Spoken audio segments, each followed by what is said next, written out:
नमस्कार. आम्ही त्या दिवशी मार्केटला गेलो होतो दिवाळी शॉपिंगसाठी. तर दिवाळी शॉपिंग करत असताना आमच्यापुढं एक लेडीज चालत होती आणि तिच्या सोबतीला 2 मुली होत्या तिच्या. तर दिवाळीनिमित्ताने मोबाईल खराब झाला असेल तर नवीन मोबाईल घेतला होता. कसा घेतला होता, हप्त्यावर कॅश, आपल्याला माहिती नाही. आणि मुलींसाठी शॉपिंग करायला आली होती. तर तिच्या पर्समध्ये 10,000 रुपये होते आणि ती पर्स तिने अशी काकेला बॅग लावून त्याच्यामध्ये ठेवली होती. पण एवढे हरामी चोर झालेत ना की बिचारीचं मागून पिशवीमधून ती शिलाई कापून त्याच्यातून पर्स आणि मोबाईल घेऊन गेले.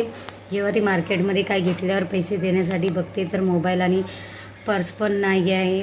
आणि अशी ती बाई आणि त्या मुली एवढ्या रडत होत्या ना की त्यांची दिवाळी अक्षरशः खराब झाली.